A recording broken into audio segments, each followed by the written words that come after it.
अंदर आते ही करंट आ गया राष्ट्रीय लोकतांत्रिक पार्टी के अंदर। जैसे ही मैंने आसोप में एंट्री करी, ऐसा लग रहा था कि जो 5-7 दिन से थकावट थी वो उतर गई, और आपका जोश देख के ये भी तय हो गया कि भोपालगढ़ की सीट वापस राष्ट्रीय लोकतांत्रिक पार्टी के खाते में आ गई। और आपने पुखराज जी को टिकट दिलाई। मैं आपके बीच गांव गांव नहीं जा पाया। मेड़ता की जनता ने, भोपालगढ़ की जनता ने एक ही बात मुझे कही थी, और खियूंसर की जनता ने, हनुमान जी आप राजस्थान के अंदर मजबूती दिलाओ, किसान कौम को कांग्रेस बीजेपी से मुक्त कराओ, आप राजस्थान संभालो, हम इलाके संभालेंगे। खियूंसर के अंदर भी एक मीटिंग करी, और भोपालगढ़ में एक सभा करी, मेड़ता में एक सभा करी, और तीनों सीटें जो कांग्रेस का गढ़ हुआ करती थी आपने राष्ट्रीय लोकतांत्रिक पार्टी के खाते में डाल के ये संदेश राजस्थान के अंदर दिया। ये भोपालगढ़ वो धरती है जिसने लेवी आंदोलन के अंदर सरकार के छक्के छुड़ा दिए थे, और हमारे कांग्रेस के कुछ नेता आपसे धरना दिलवा रहे थे और मुख्यमंत्री से बात करके वो मिलाने ले जा रहे थे। क्या हो गई कि विसंगति दूर नहीं हुई? नहीं, जो शेडो पोस्ट नहीं आई वो चुनावी स्टंट था।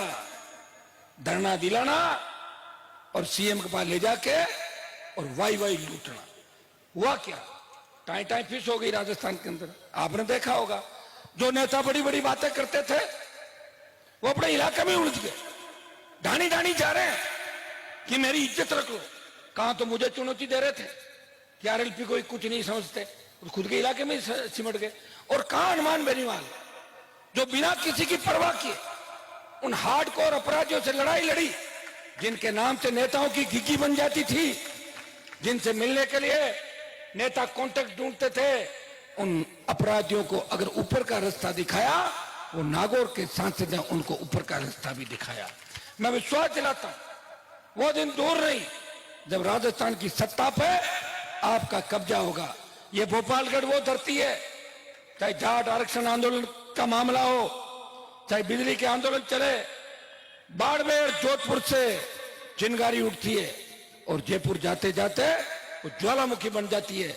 ये भोपालगढ़ से जो चिंगारी उठी है पिछली बार 18 के अंदर, जो आपने मेरा सहयोग किया है, मैं विश्वास दिलाता हूं धोखा नहीं दूंगा। सत्ता के अंदर आपको लेके जाऊंगा और आधी सत्ता में नहीं लेके जाऊंगा। ये मैं विश्वास दिलाता हूं कि सत्ता पूरी आपकी आएगी, और पूरी नहीं आई तो आरएलपी के बिना राजस्थान में किसी की सरकार नहीं बनेगी। यह भी मैं आपको विश्वास दिलाना चाहता हूं। भाइयों, राजस्थान में जो उपचुनाव हुए, इन उपचुनाव के अंदर मेवाड़ से लेके सरदार शेर का जो आखिरी उपचुनाव था, उसके अंदर आपने देखा होगा कि आरएलपी को किस तरह सर्व समाज ने वोट डाला। हाँ, हमारे पास संसाधनों की कमी हो सकती है, हम किसी उद्योगपति की गोदी में जाके नहीं बैठे, किसी सीमेंट कंपनी की दलाली नहीं करी जिस तरह दूसरे नेता करते हैं। सामान साइकिल का नहीं था और 50 साल में अरबों खरबों बन गए। कैसे बन गए बताओ मुझे? मेरे पास पैसा नहीं है क्योंकि हमने गलत काम नहीं किए, 2 नंबर के काम नहीं किए, किसी से हिस्सा नहीं लिया। अगर कोई आ गया उसकी मदद कर दी, उसको ये नहीं कहा कि 15% रख दे। सारे नेता एक ही काम करते हैं। टोल का ठेका, बजरी नेताजी की पार्टनरशिप, दारू नेता का ठेका, डोडा नेता का ठेका, माइनिंग नेता का ठेका, जेके नेता, खारिया नेता, अंबुजा नेता, अरे हर जगह, भिवाड़ी से लेके बाड़मेर। अब आप ये बताओ, 150 नेता तो रिफाइनरी के अंदर घुसे हैं। रिफाइनरी में 150 नेता अपने भांजे भतीजे, ट्रांसपोर्ट, बजरी, रोड, सड़कें भारतमाला बना दी, पूरी खा गए भारतमाला को। कौन जांच कराएगा? कोई जांच नहीं कराएगा। कांग्रेस बीजेपी, हाँ अगर मैं आ गया जांच भी करा दूंगा और जेल में भी डलवा दूंगा। इतने इसलिए कई लोगों के पेट में दर्द भी है कि हनुमान को कैसे रोकें।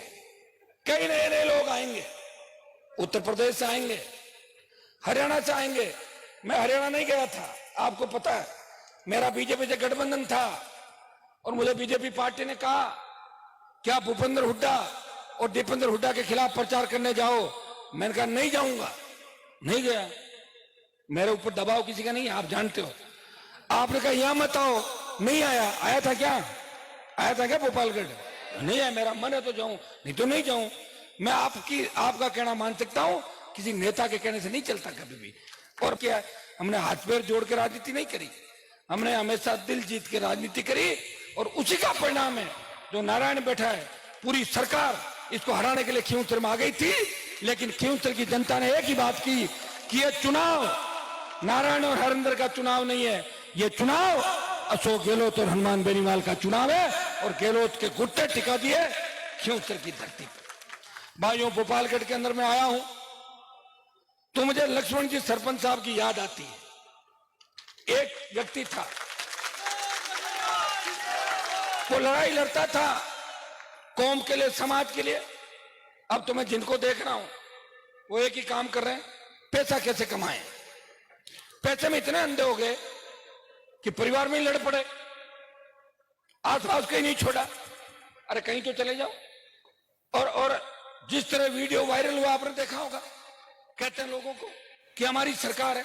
और अगर तुम्हारी सरकार है तो तुम्हारे लोगों को सड़क पे पुलिस पीटेगी क्या? सरकार में पीटा क्या पुलिस ने? कभी पीटे ना, जूते खाते हुए मैंने वीडियो देखा था।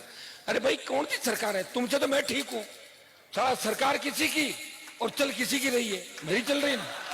देखो आप, मेरे पास तो एक ही बात है कि मैं या तो क्लीन बोल्ड होता हूं या छक्का लगाता हूं, मैं बीच में कभी नहीं रहता। दिल्ली में मोदी के खिलाफ पत्रकार कह रहा था कि भाई साहब 15 आदमी बीजेपी और ज्वाइन करें। मैंने कहा तेरे पास 15 की लिस्ट है, मेरे पास 45 की लिस्ट है। जो लाइन में लगे हुए हैं वो ज्वाइन ही कर रहे हैं, लेकिन चुनाव नहीं जीतेंगे। एक एक सीट पे 5-5 को ज्वाइन करा दोगे, टिकट कितनों को दोगे? एक को तो दोगे, वो 4 तो फ्री हो गए। फिर मैं उनको आरएलपी में भी नहीं लूंगा, इधर उधर भागने वालों को मैं थोड़ी लूंगा। मैं तो खुद फ्रेश चाहता हूँ, फ्रेश लोग आए, मैं थोड़ी चाहता हूँ कोई चले हुए कारतूस घिसे पिटे लोगों को मैं क्या करूंगा लेके यहाँ पे। मैं बदलाव चाहता हूँ। मैं चाहता हूं कि नौजवानों को ज्यादा से ज्यादा मौका मिले। पिछली बार मैंने ओसियां छोड़ दी थी, अब के नहीं छोड़ूंगा सीट, चुनाव लड़ाऊंगा। मैंने पिछली बार क्यों, मुझे आरएलपी के एमएलए बनाना, मैं कांग्रेस के थोड़ी बनाऊंगा एमएलए, भाजपा के काम। कोई तो मुझे कहता है हनुमान जी कांग्रेस की बी टीम है और कोई कहता बीजेपी की बी टीम है। किसकी हूं बताओ तो सही। मदद कर दूं तो मैं ठीक, और नहीं करूं मेरे पे आरोप हर टाइम। तो मैं पार्टी बना के चल रहा हूं, कोई दूसरा काम कर रहा हूं। भाई पार्टी बनाई तो पार्टी को मजबूत तो करूंगा, और पार्टी मेरी सत्ता में आएगी जब ही आपका काम होगा। कांग्रेस बीजेपी के भरोसे काम नहीं होने वाला। हाँ, हमारे डर से अगर छोटे मोटे काम और तो करने तो मना कौन कर रहा है? कागज तो लिख रहा हूं, मेरे कागज लिखने से किसी की बदली हो रही है, अच्छी बात है। कोई कहता था मैं तो जालोर हूं, मुझे नागौर लगना, लिखा ले कागज, कर दे, बढ़िया।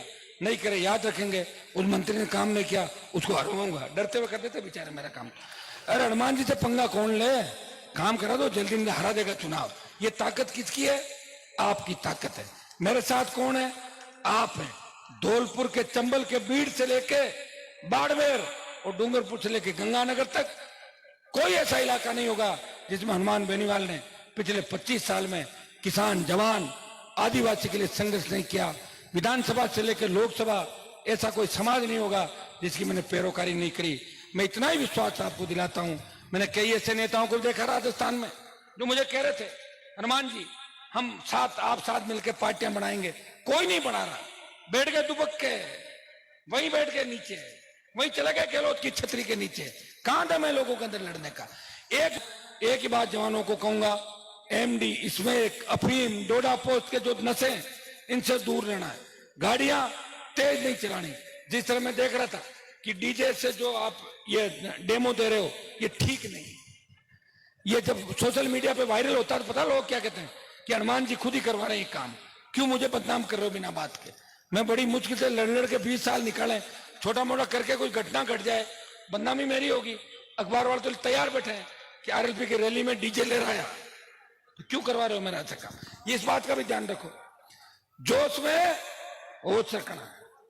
और अगर आपको डीजे ले रहने का शौक है तो ड्राइवर कूद जाए और कांकड़ हुआ ना बटन डीजे छोड़ दो, आप ही ले रहा है, पड़ जाए नीचे, तो और क्या? फिर कोई मरे तो नहीं आदमी, मारोगे खुद मरोगे, साथ वालों को मारोगे, ये और करोगे। तो इन चीजों का भी विशेष रूप से आपको ध्यान रखना है। आपने स्वागत सत्कार किया, पूरी जोश ताकत के साथ आशीर्वाद दिया। ये सत्ता संकल्प यात्रा है, हम सत्ता का संकल्प लेके चल रहे हैं। वो क्यों? व्यवस्था परिवर्तन हमें करना है। व्यवस्था क्या बदलनी है? सड़क पर टोल नहीं देंगे, फ्री बिजली होनी चाहिए। सबसे ज्यादा बिजली उत्पादन राजस्थान कर रहा है। कोई भूखा नहीं सोए राजस्थान में, कर्जे के बोझ के तले कोई किसान आत्महत्या नहीं करे, जवान के हाथ में बंदूक नहीं हो, कलम, और उसको रोजगार मिले, स्थानीय 80% रोजगार मिले जवानों को, सशक्त लोकायुक्त हो राजस्थान के अंदर, और हमारी बहन बेटियां सुरक्षित हो और भय मुक्त अपराध मुक्त राजस्थान हो। गांव का गरीब आदमी थाने और तहसील में जाए तो थानेदार तहसीलदार खड़ा होकर बोले चाय पियोगे या कोल्ड ड्रिंक मंगाऊं बाबा। ये राजस्थान में मैं चाहता हूं। ये व्यवस्था परिवर्तन है। व्यवस्था परिवर्तन के लिए सत्ता संकल्प का आगाज हम सबने मिलकर किया है। जो आशीर्वाद आपने दिया, हमेशा इसी तरह आशीर्वाद बढ़ा के रखना। मैं पूरी ताकत के साथ